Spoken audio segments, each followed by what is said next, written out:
Hello, hi everybody. Nice to meet you all. Today our session is focused on communicating with confidence, as you all can see. Hopefully we can talk about different ideas, but all focused on how can we improve our spoken English, right? How can we improve our spoken communication? All right. We're going to look into different things. As Mr. Amos said, my name is Gabriel. Let's see if this is correction. Yes, it's working out. My name is Gabriel. I have been delivering our advanced diploma courses here at Hong Kong U Space for the past 2 years. I started teaching when I was 15 years old, and I've been in Hong Kong for the past 7 years. I love all courses related to communication skills, leadership. So all of the courses related to this advanced general English, business English, these are all classes that I usually teach. All right. So when we think of communicating with confidence or elevating our language when we are communicating in English, uh, there is a lot more than just the language itself, right? It's beyond the vocabulary you use or the grammar that you use. It's a lot as well about your personality, your tone of voice, your facial expressions. It's a lot about uh, the authenticity that you put into your speech or your communication, right? So we have a quote here to start us off. This idea that the art of communication is the language of leadership. Yeah. Just from listening to this quote, would you say you agree with it? Do you think it makes sense? Yeah. You think it makes sense? Yeah. Hmm. Do you consider yourselves leaders? Depends. Maybe at home, maybe at work. Yeah. Amongst your friends sometimes could be. Yeah. I think we often speak of leadership in the context of professional workplaces or in a professional context.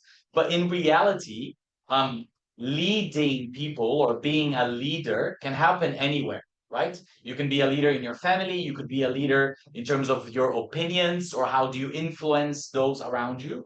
So the idea of boosting your communication skills or enhancing your language can actually help you lead all areas of your life, your social life, your personal life, your work life, right? All in these different instances. Does that make sense to you guys? Yes? Yes. Yeah, perfect. Okay.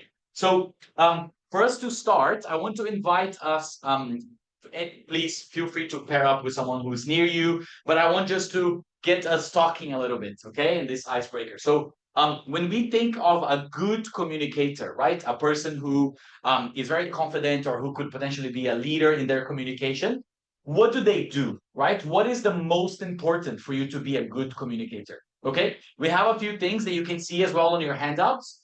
Can I have some of you maybe just read some for me from what you see? I think that being a good listener. Good listener, yeah, that's one. Any others that out of the top of your head you think?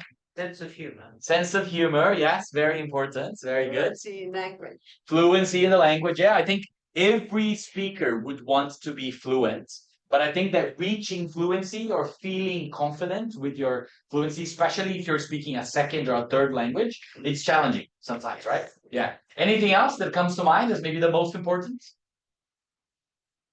Not being afraid of making mistakes. Oh, that's a good one. Yeah, why do you think that's important?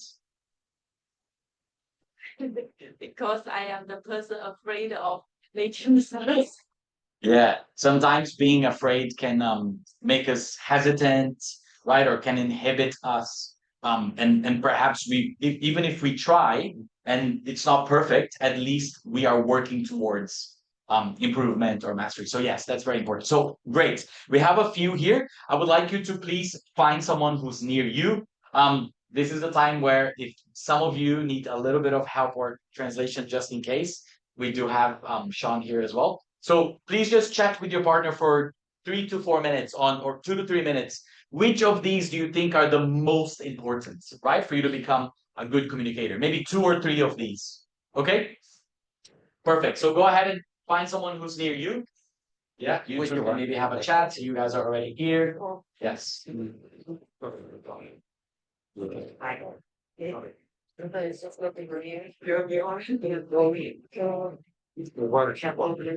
That's it.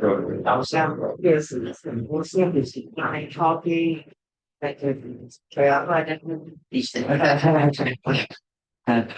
But you know, I think so. First being Yeah, that's the version that. This, then it comes out. Breast.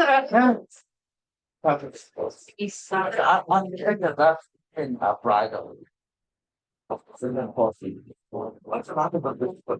Get more foods. Yeah.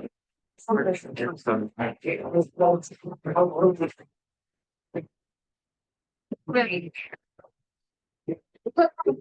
That turn me on.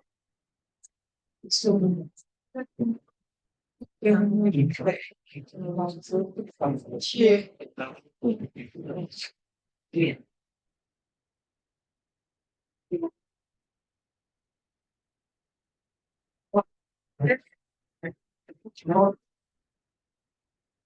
One more minute.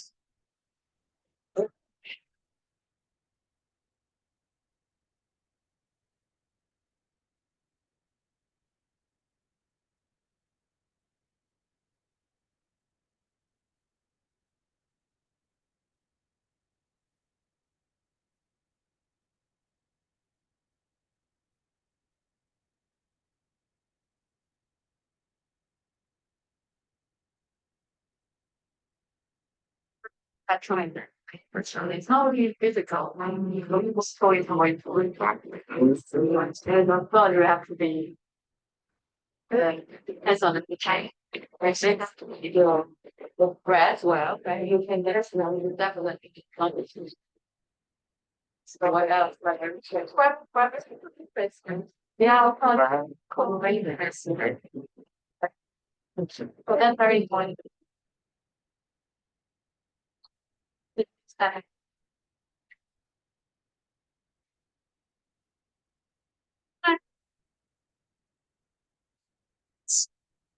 Sorry to interrupt. Sorry to interrupt you guys, but I think yeah, I think I heard some very great things in your discussions. Maybe we can just do another quick round of sharing. I think that you were just talking now about physical appearance, right? Yeah. Could you share with everyone else what you were saying about whether or not that's yeah, so for me, personally, not that important. It's not as important as other items and elements. Just you don't need to be pretty or handsome to be able to become a good communicator. I think what this is about is how you are dressed and how you convey yourself. You look confident, and then of course you look charming. And for me, vocal image is more important. Not the tone of voice, how you present your idea, whether you have a melody, it's like playing the piano. Yes, like for me, yeah, becoming a communicator is like becoming a good performer. yeah, I think you two were also speaking something about the spectrum of your voice, right? I think I heard you say that. That's me. That's for me. Project. How you project your voice, Yeah. exactly. Yeah. Yeah. Would you agree with what you just said? Do you think you need to be pretty or handsome to be a good communicator? Do you think it helps? Uh, Well, I think that would be maybe a different field, right? We would enter maybe a more psychological related area.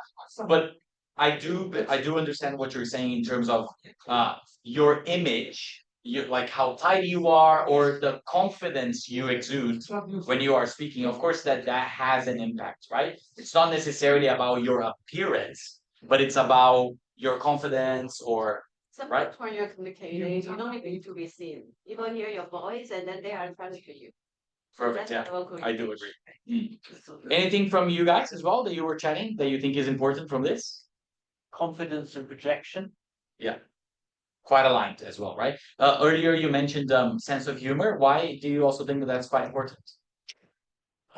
Because that immediately grabs people's attention. If you can make people laugh, you're more than halfway, I think. So I think that's how you engage the audience. Yes, it's about connection, Yeah, right? connection. So the more you are able to know someone, or we're gonna talk about this later, but in order to be successful at communication, it's really important that we think about who are we speaking with, right? Who are these people? Is there any connection between us or anything that can make that relationship feel better and kind of guide us through that communication? So yeah, all of this very clear. Anything that you also discussed that is quite important?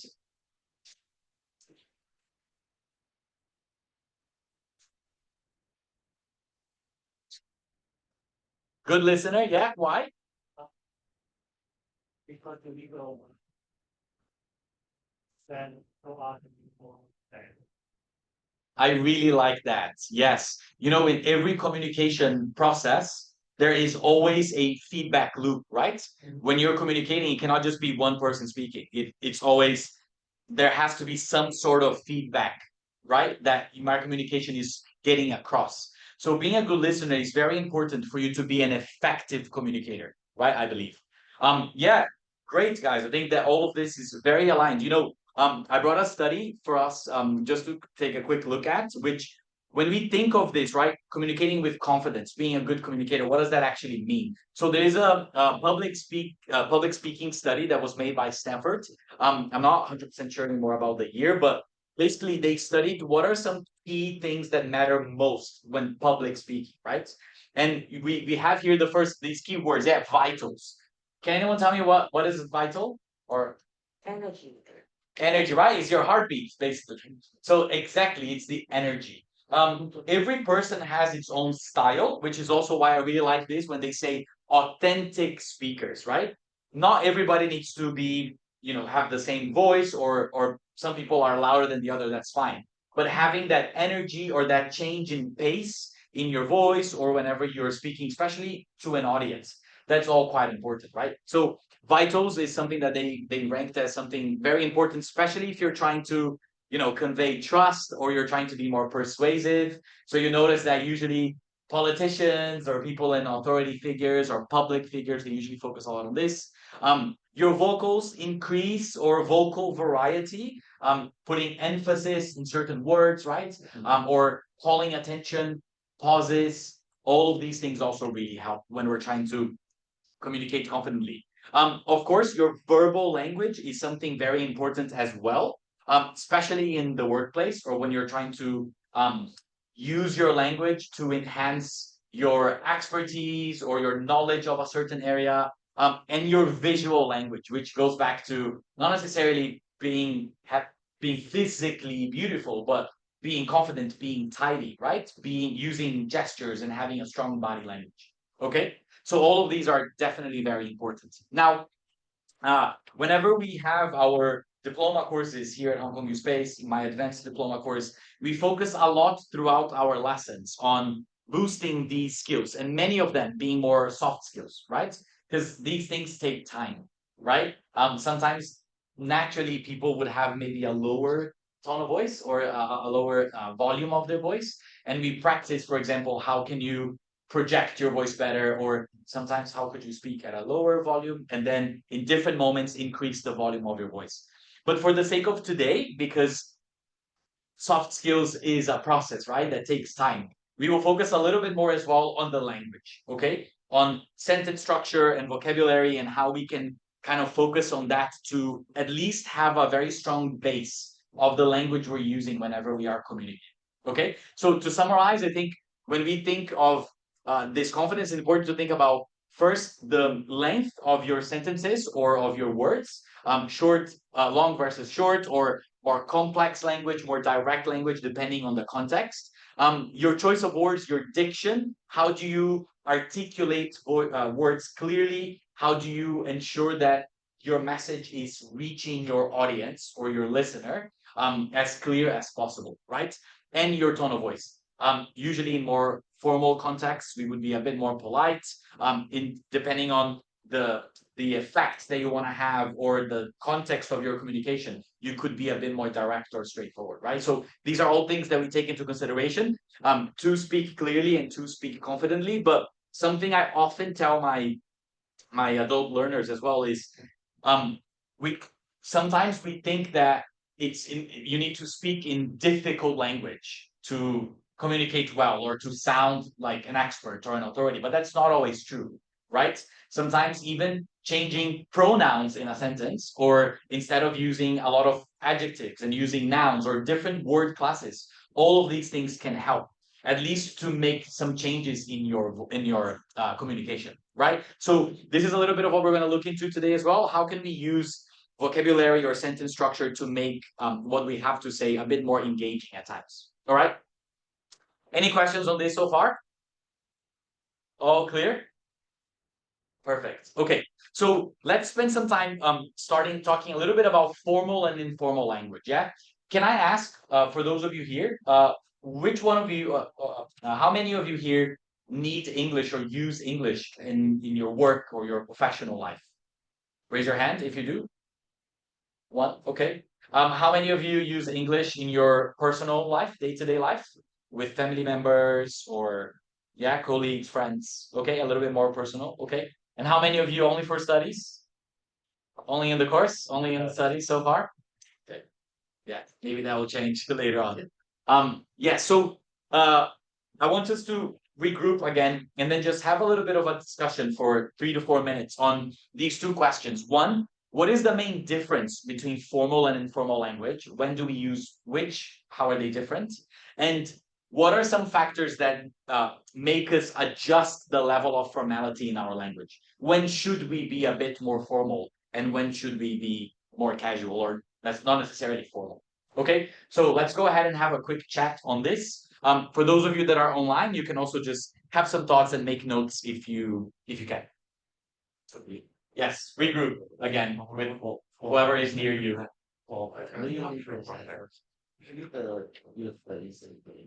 Sorry?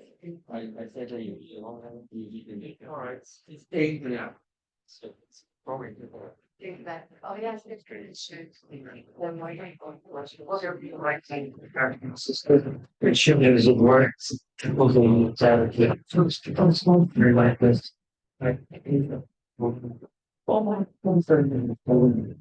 like the email or the breakfast, you know,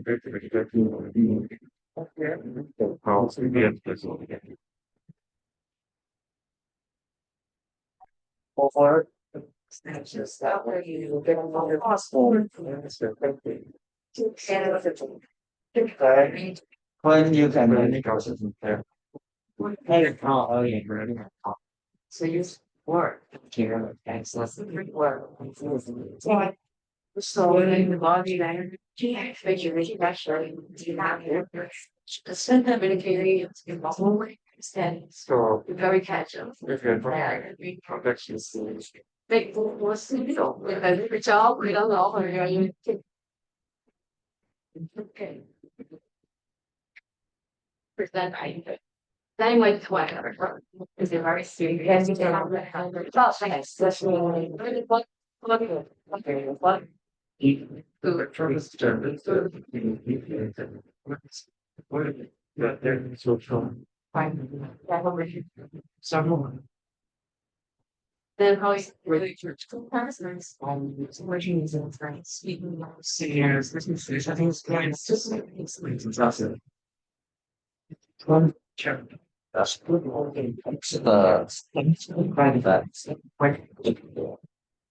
One more minutes here. I got a fair record that we must go straight on trees. So speaking of it, since it's like that hands. but then you start co-workers on it. You have to my own brain. You know, yourself for I say seniors. how I made the five foot. But then you know, for example, you support speed. You would see how that one must be checking out that. Oh, so I see. Yes, I have services. If you are trying with your story, I mean, Like those circles here. Well, I just go for now. So yes.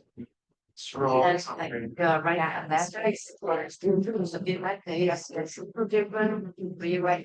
Stand or that's all that are not right. Be very careful, what it is, words, like, Please FY.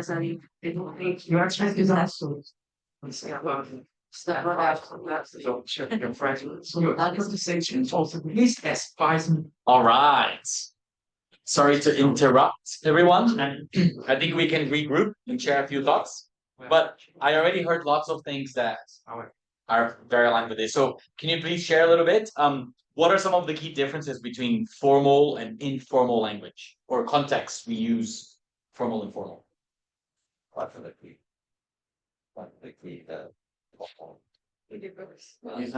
Use of words. Yeah, word choice. Yeah, the use of words they use. Clearly, some words could be more complex. Anything else?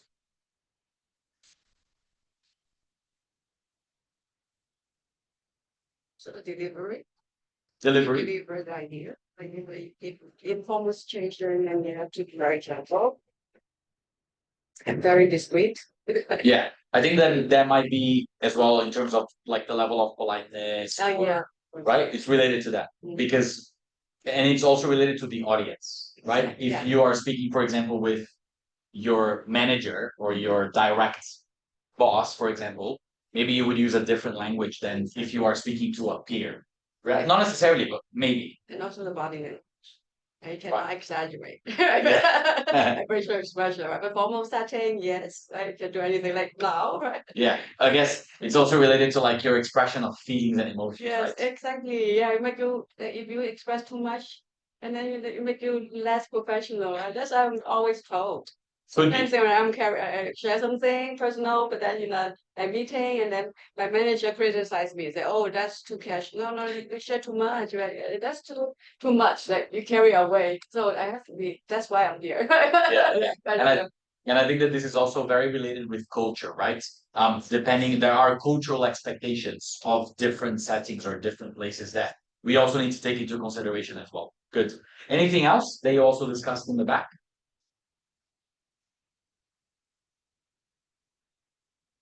Anything different or same, similar? Who you talk to. So if you're talking to children, maybe you would change your language. Exactly.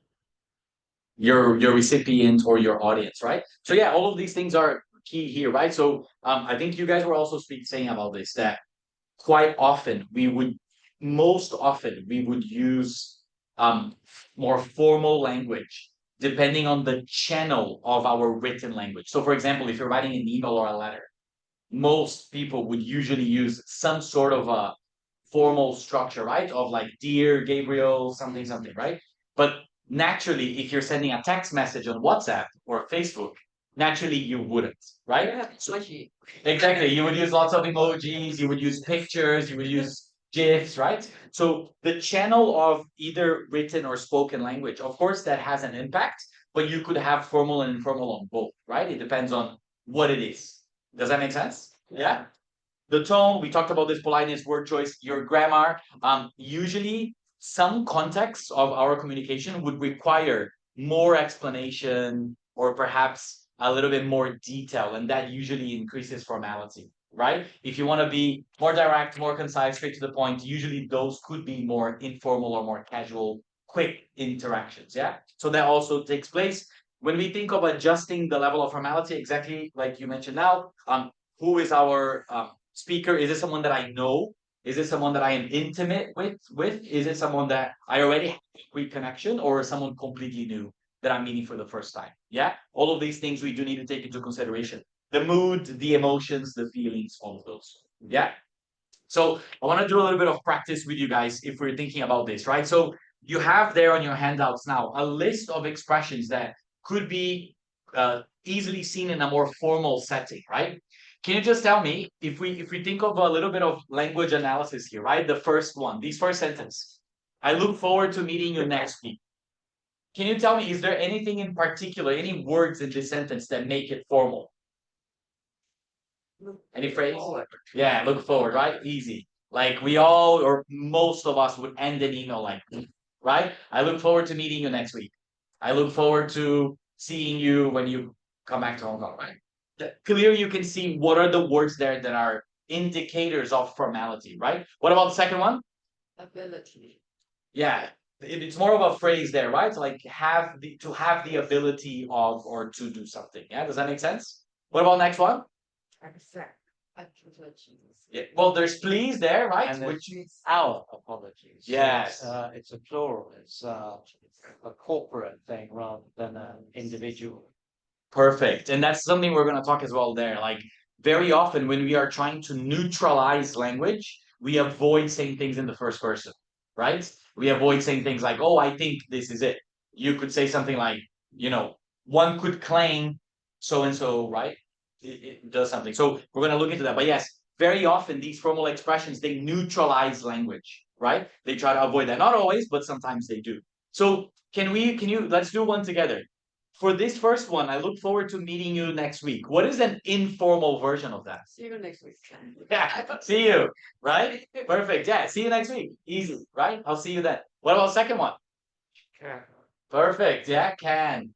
Good old modal verb there, right? You can do this. Yeah. We would say that to our child, for example. Yeah. Oh, come on, you can do this. Yeah.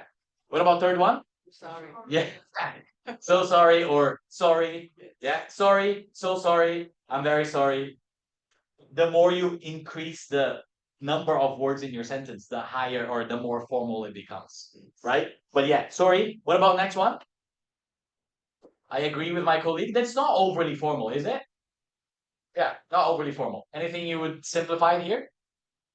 You're wrong. And then we go back, right? If you said something like, this is also something that I also really love when we think about like the use of positive language, right?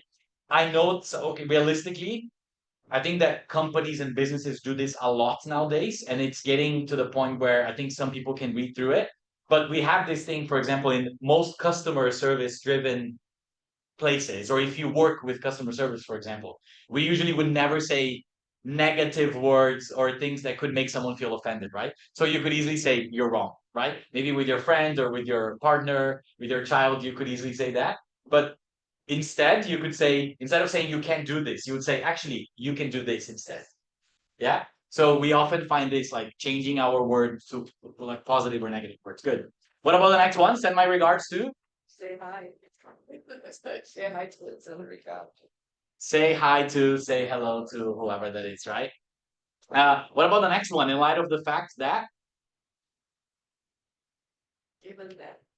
Is it informal? yeah, given that, any other ways?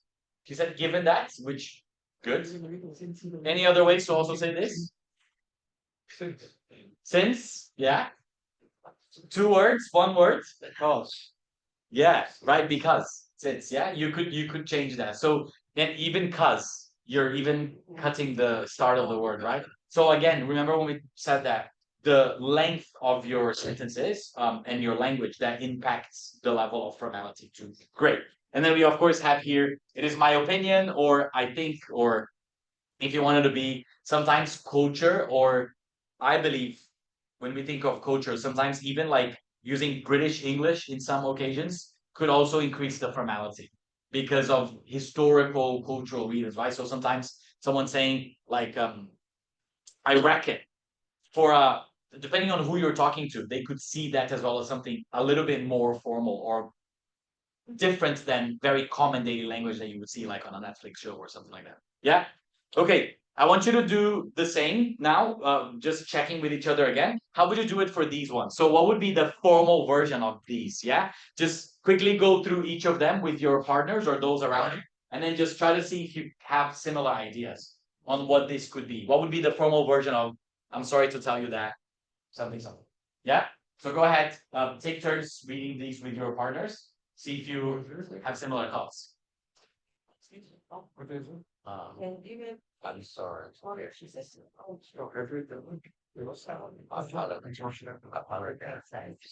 I'll just take that. The first one actually. get back to me long as in the session was that to you. I think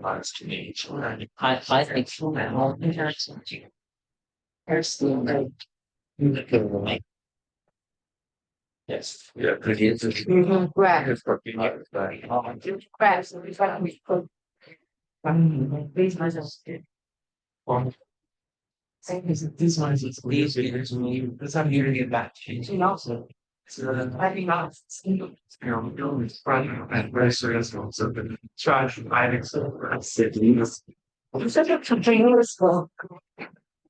Okay. Oh, like we uh one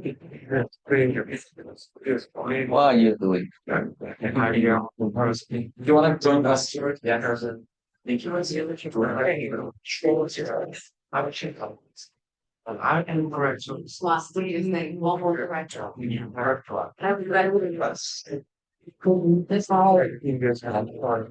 Yeah, back to you. Then the whole right back to our system. So this keep trying to me. So maybe if I would change it like this. Because So how?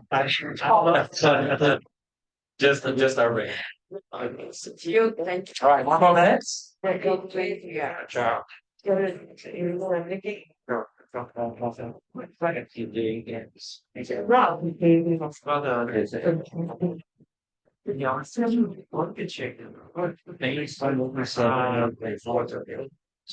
Back to you.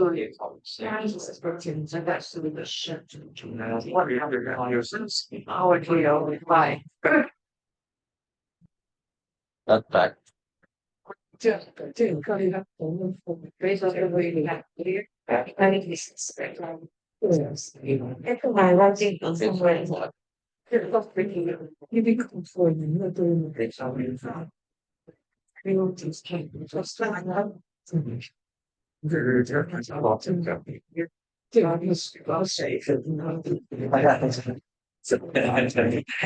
That's gonna be anything that. Yeah, I think it's easier for us to go from one to the things, but sometimes, yeah. Exactly. Right. That's all. Okay. All right.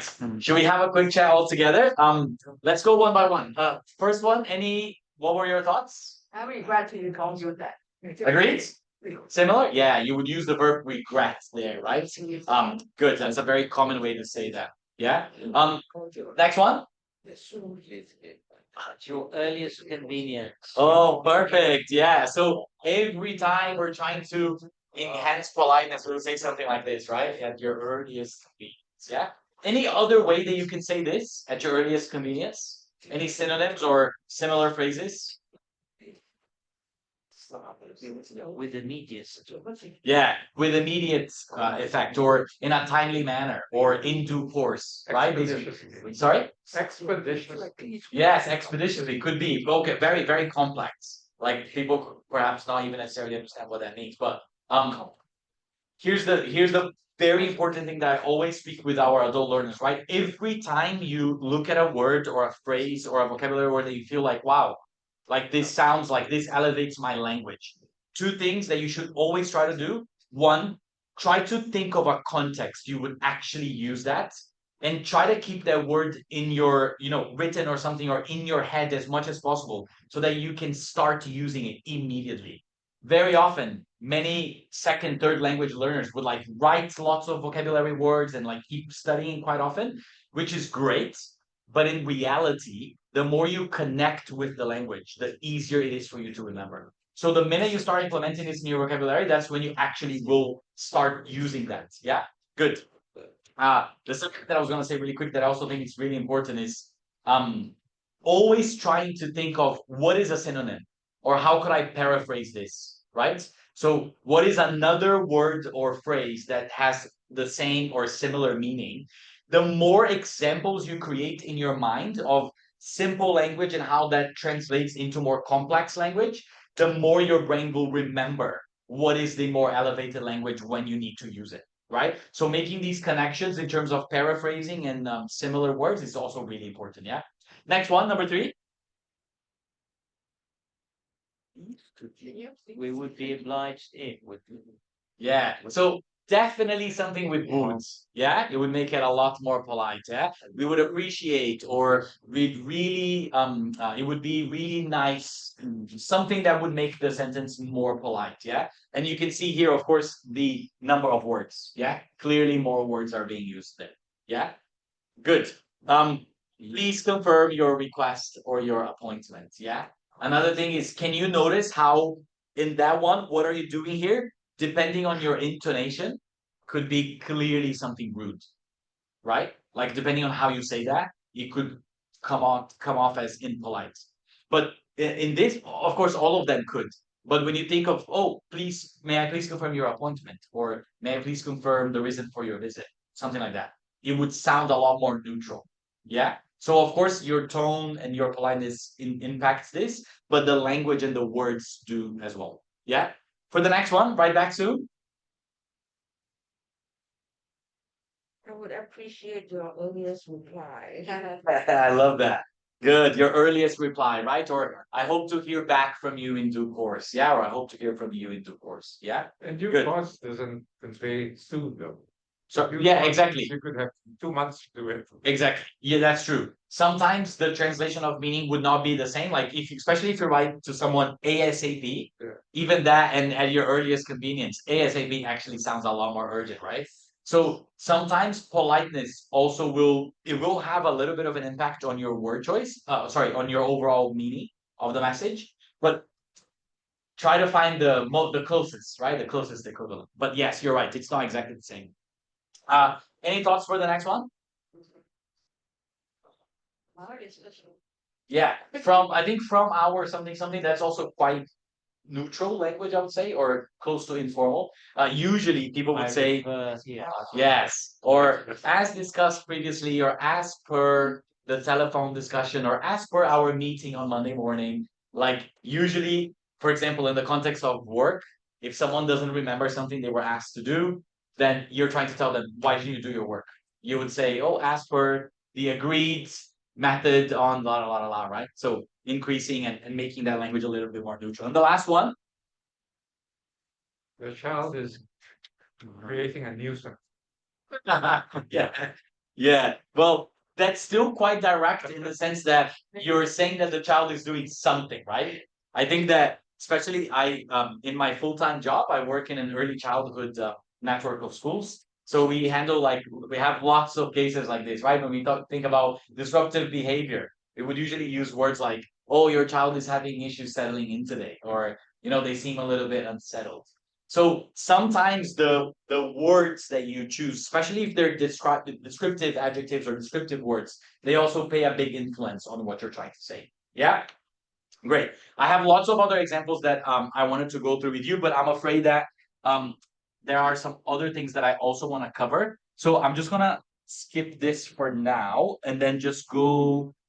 I have a few examples here, but I just want to do, yes, this one with you guys. So this is a few examples, right? Like as I was mentioning earlier, paraphrasing or building your vocabulary range is something really important if you want to, be a confident communicator. So you would have simple things like this, right? The casual way to say, to go up, like I want my salary to go up, or I want to increase my earning potential, right? You're changing the words there. You're changing yeah. Like you would never tell your boss, I want a salary raise. Yeah, you would say, can we please discuss ways for me to increase my earning potential, right? Or are there any opportunities to increase my earning potential? Something like that.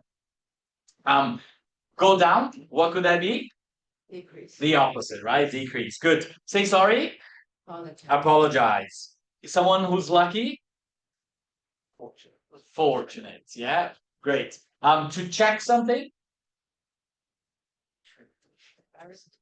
Exactly. Verify. Yeah. Oh, let me check that for you, or let me verify. Yeah. Good. So we have a list here of other very common words and verbs that we use day to day, right? Every day we use these words. Go ahead with your partners. Just try to go through one. See what would be the equivalent of a more formal or an elevated phrase or verb or word that you could use for each case. Okay? Go ahead if you want to make some notes, you can too. We'll cover them in the next 2 minutes. So maybe 2 to 3 minutes. Or if we to go through each of them. Yeah.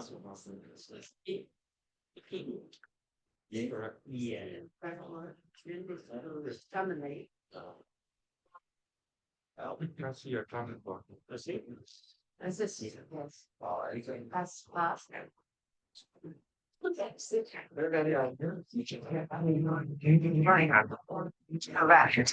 Just fine. In working without her issues. She wants to feel take up. It surely is that. Not. And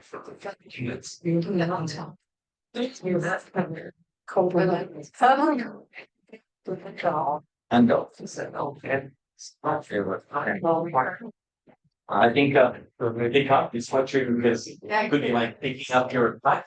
Yeah, yeah. If you're trying to think of the context of like picking someone up from someone's house, what would that be? Pick up. So Pick up. Well, pick up. that's what it is. That's what No, we're not doing it. It's just yeah, it's done. Get your boss and get your hands to look at. There are things on the best on love there. Get the piece of that as this was. House. Give up the people of the John from car. It's too much. Right. I want to see them go tell right. And if you all of them do it, then you can look at it somewhere. Here, look. This guy, Love. this guy. Dirty. You know, such a difference. It's thing that works. 4 more minutes. I was 7 years. Like, but that's also in short. Don't think. I just hear perfect. I feel I don't not speaking something. Yeah. I think something quite important as well is how easy or how quick does this come to us? Yeah. Because earlier when we talked about fluency is not necessarily how much you know, but it's about how quick do words come to your brain. Yeah, I didn't Right. also. Yes. That's Yes. what's Exactly. So I'm here having a chat with you and we're using casual language and then I see our boss and he comes and then we immediately share a little bit of wisdom. opportunity. Yeah. It's one of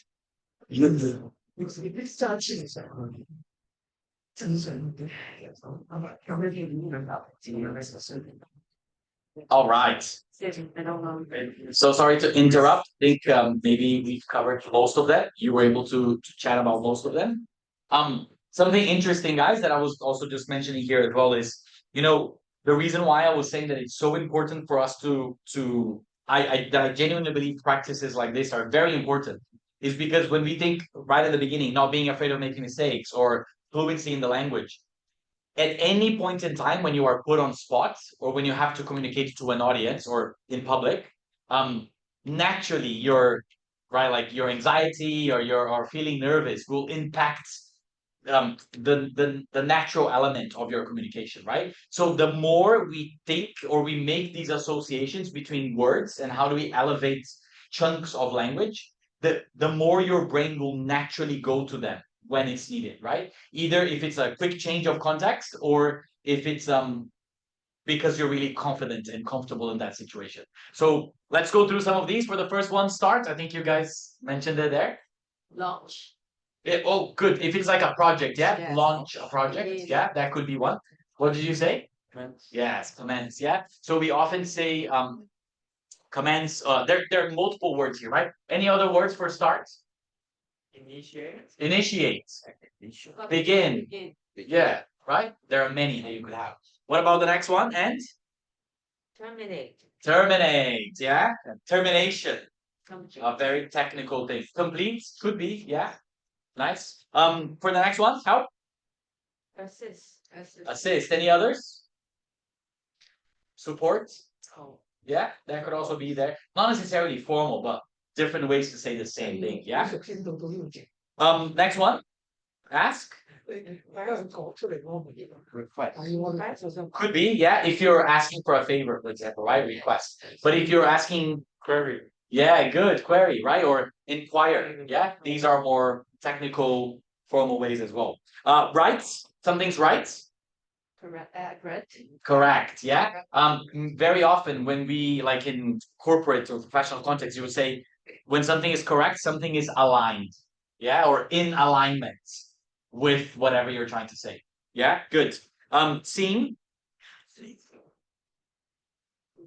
Here. up here. Yes, right. Something that seems like something else, or it appears. It appears that I might not have been clear, right? Instead of me saying you're wrong or you didn't listen, right? It appears there's been some miscommunication. You would make your language a little bit more neutral in that sense. Good. Pick up. We talked about that there are different contexts to pick up. But what did you say? Collect.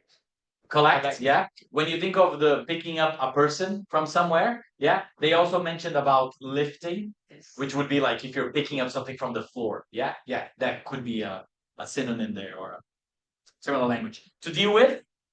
Handle, Yes, handle. Good. Ask for? request for, Request, yeah, which was similar to what we mentioned before. Well, ask for, it's very similar to ask. To book? schedule, Good, that's good. reserve, Reserve, yeah, right, to book a time. Yeah, to reserve. Get, okay, obtain, receive, yeah, that's the easiest one. What did you just say? obtain, Obtain, yeah, that's very good too. Yeah, obtain something. A little bit more technical, a bit more formal too. Give, offer, good, that's good. Any other? present, Yeah, could be. I present you with an idea or with a proposal or a package. Great. Any other? The one that we're using here, slight change of meaning, right? Donate, also possible. But of course, when we think of the word donate, there is usually a context attached to it, right? A donation could be slightly different than giving something to someone. Yeah. Wrong, inaccurate, inaccurate. Oh, that's actually very good. Inaccurate. Or the easiest way, incorrect, incorrect. Yeah, exactly. Incorrect. To tell, inform, inform. Any other ways?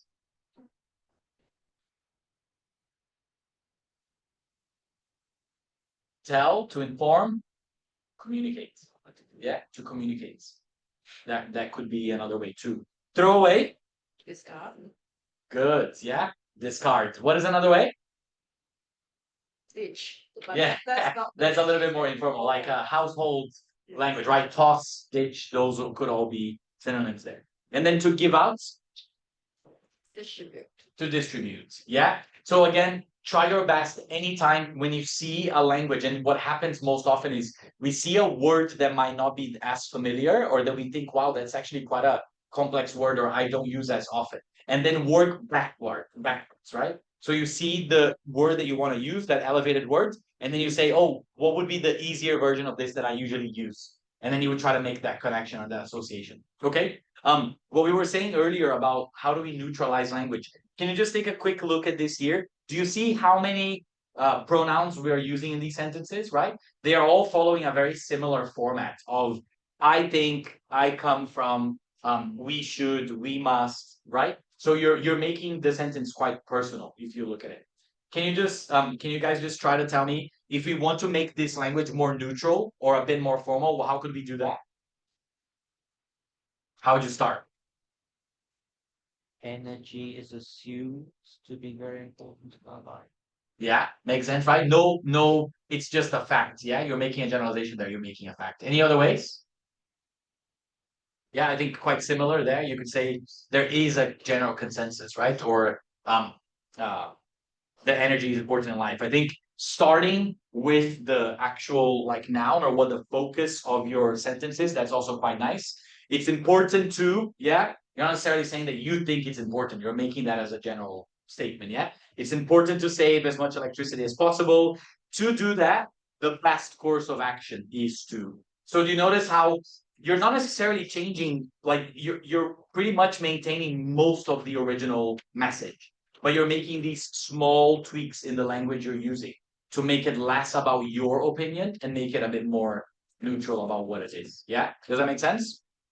Okay, I want to do one more practice as well with us here. Just when we think of elevating language. So these sentences that are there, all of the expressions in blue, they would be phrases or idioms or specific chunks of language that we don't often hear in non-native speakers, right? But they could also be quite important. So just go through with your groups and then just check what is the meaning of this. Yeah.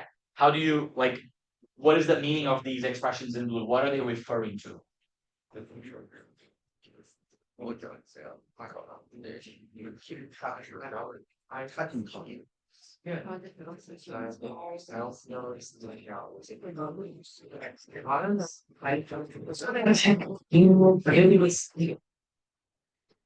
Just the things of mix. What songs? Me too. This is a lot. Now.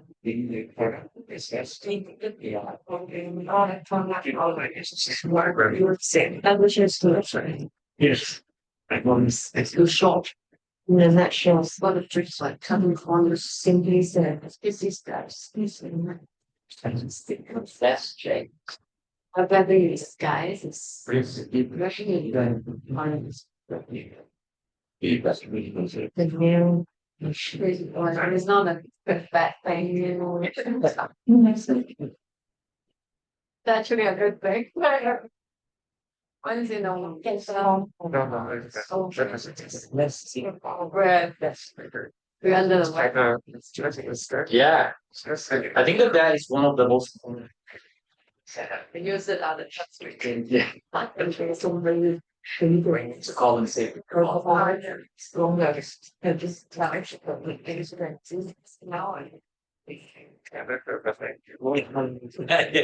So you wouldn't even know. Yeah, that's yeah.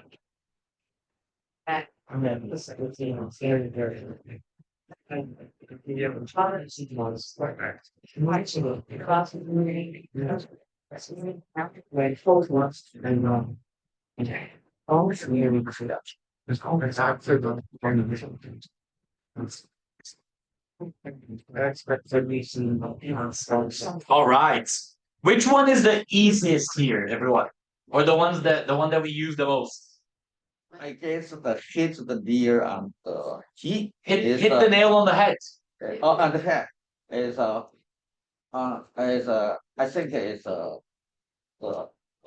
have the paw is correct. Yeah, yeah, to be very on point, yeah. Yeah. To be honest, some of these, I think especially this one is actually quite a long expression. In day-to-day life, we usually try to reduce things as much as possible, right? Any other ways that we would say this? Like you hit the nail on the head with your feedback. Yes, we could say perfect, spot on. Oh, Yeah, quick, fast. Yeah. Okay. So you would say something like that. Oh, that's spot on. Exactly. Yeah, that's what we usually say. Great. I think that under the weather, we use that quite a bit. Under right? the Things- weather, Yeah. no feeling more. under- yeah. No, What is another way to say you're feeling under the weather? Feeling unwell. Yeah, feeling unwell, sick. Any other ways? Uncomfortable.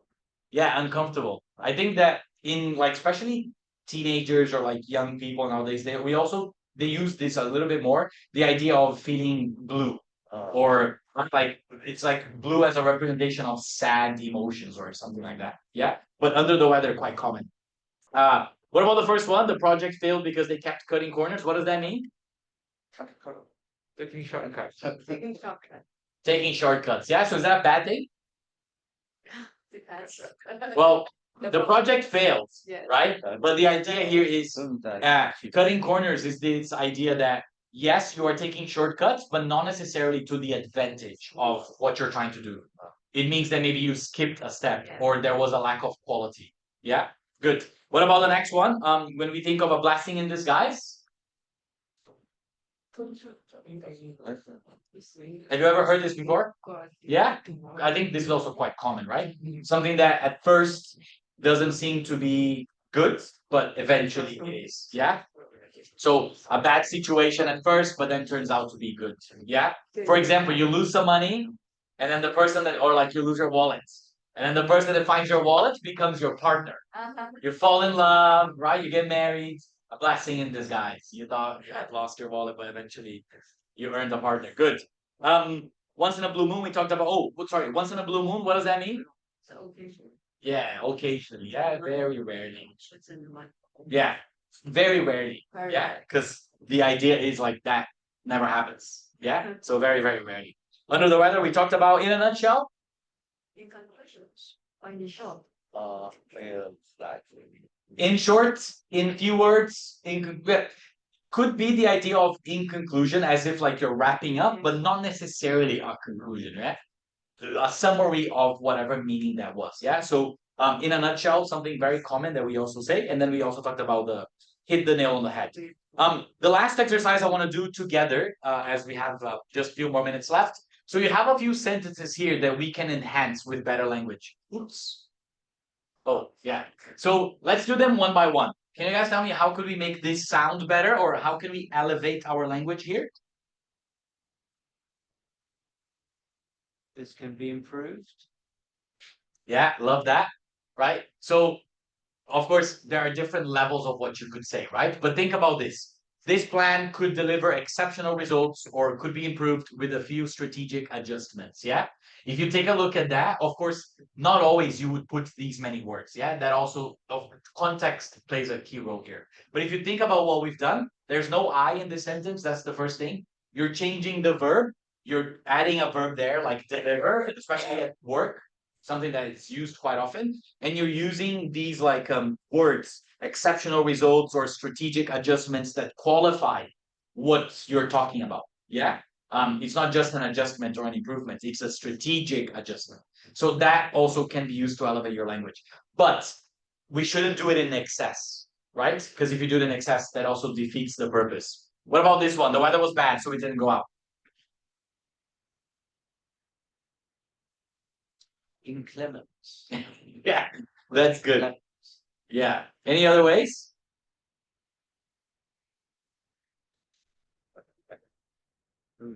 Take a look at this example. Yeah, same meaning. Same meaning. Yeah, you're adding descriptive language there. Of course, bad and terrible, they're both simple words, but the order of your sentence changing that has also made this, it's still your experience, right? It's still your experience. The truth is, of course, we will never talk like this with our children, right? That doesn't happen. So it depends on the context again, but this is a way that you could elevate your language there. Uh, the order that sometimes that can also play an effect. So you're adding a descriptive adjective there. What about this? This book is interesting.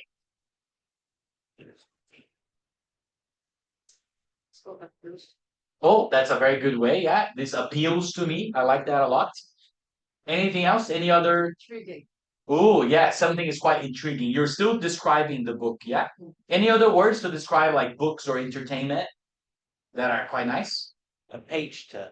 Oh, that's awesome. Yeah, page turner. I love that. Right? Means that you are so like it's so gripping, it's so interesting that you cannot stop it. Yeah, I love that. That's the word that I used here, right? Something that appeals, something that captivates, right? Something that has a gripping storyline, or something that ends up being a page turner. Yeah, that's great. So all of these words, especially when we're trying to describe things, if we try to use vivid language, or these words that it's almost like it brings a feeling or an emotion, that also really helps as well to make your language more alive and more interesting. Yeah. Let's continue with the next example here. So she's good at solving problems. Problem solver. She's a problem solver, yeah? Oh, this is what we mentioned before about how sometimes we change the word class, yeah? She is good at solving problems. Originally, that was like a verb phrase, right? And then you're basically now using that as descriptive language. She's a problem solver. That's a good way to say the same thing, but just changing the word class. Any other ways here? Okay, this is a little bit too much too, but maybe we wouldn't use this in a only in a technical context, right? But you're basically taking the parts there that are quite common in daily language, and then you're trying to elevate that. So she excels at identifying solutions to complex challenges.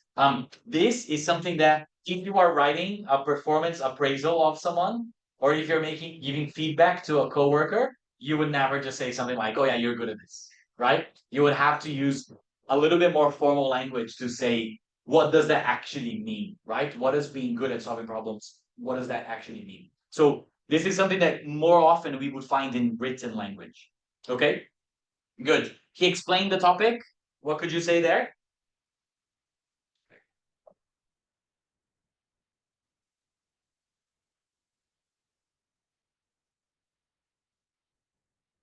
Okay, this one also I think quite technical. You could say something like he broke down the topic, or he went through the topic, or he went through the presentation, right? Step by step, or one step at a time. Yeah. that's related to something else that we often talk as well about sequencing. Then the last one here is I don't like that idea. How else can we say that?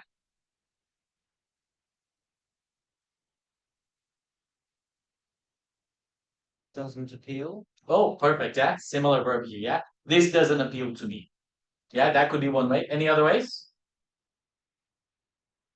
Here's an example there. Yeah, that idea doesn't align with our goals, right? Um, you could say that as well. So again, guys, I'm gonna wrap up here today. I think few takeaways that I would like to kind of reinforce. Every time that you are in whatever capacity that you end up seeing or being exposed to language, that you read that or you hear that and you feel like, wow, this actually sounded so nice and I really liked that word, right? Always try to make associations in your head of what does that mean, or what is the equivalent, or what is the word that I would usually use if I was talking about that, and try to make those associations in context as strong as you can. And of course, if you have the chance, right? I always tell my learners, if you are only speaking in English when you are in the course, or if you're not practicing outside, I know it's hard, especially for those that maybe don't do it in your daily life. The less you practice, the harder it will be for you to make this, for you to internalize this in your language. Okay, but hopefully that these were some useful tips. More on the hard skills element. Thank you everybody for coming and being here with me. I hope that was somewhat a good exercise for us to think about elevating our language. Okay, thank you so much.